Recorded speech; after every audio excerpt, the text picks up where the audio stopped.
but I can't help the cuss word that slips from my mouth when I look down at his leg. What I had assumed was a small puddle is actually a full-on pool of his blood. "I'm cold," he says, and I can hear the shiver in his voice. "Don't," I hiss. "Save your energy." "I love you," he whispers. "I'm sorry I couldn't be what you needed." In the green haze of the goggles, I see his eyes close. I did the same thing when my back was against the wall earlier, because it's easier to zero in on your other senses that way. The pained look on Itchy's face, however, tells me his eyes are closed due to loss of strength. "Please," I beg him, "stay with me. You're all I'll ever need. I love you too. Please open your eyes." They flutter, but he no longer has the strength to obey my order.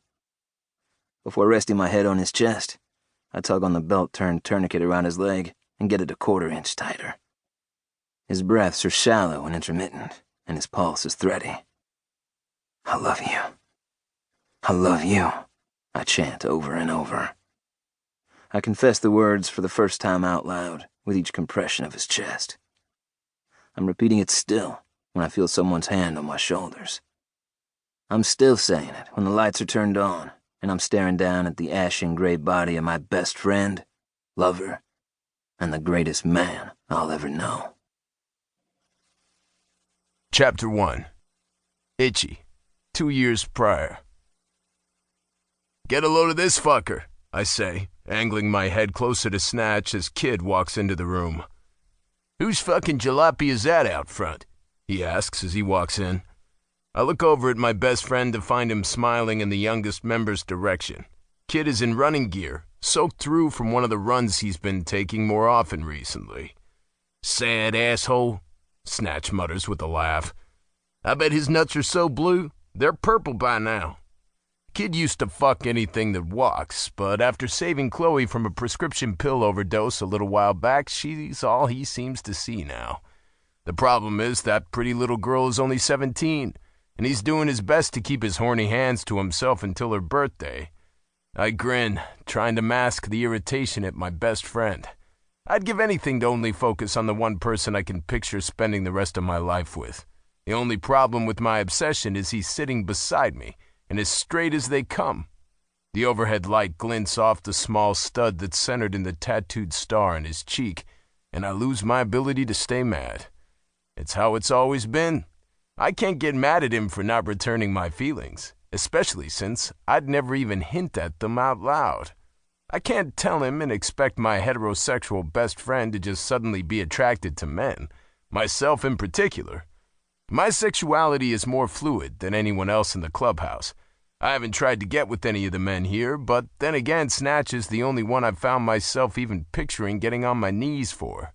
I haven't been with a man since high school, and even then it was more childlike petting, fumbling to fuck than actually getting anywhere. Snatch laughs again, and I look up to find Kid glaring at us with his middle finger turned up in our direction. We tease him about Chloe, not to really piss him off, but to agitate him a little.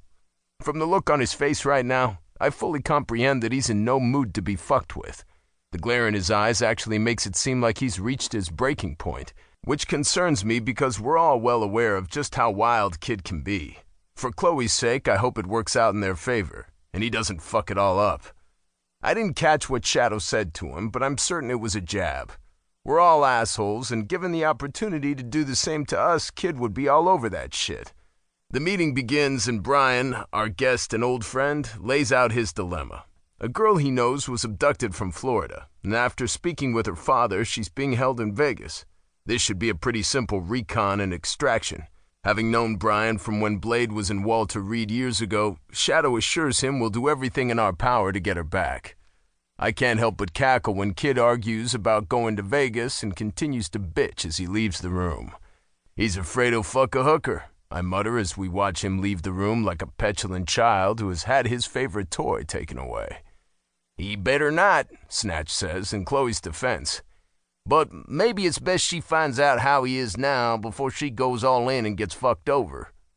"People can change, asshole. Kid has already proven he can forego the other women in the club." Snatch's doubt-filled blue eyes meet mine. "Seriously."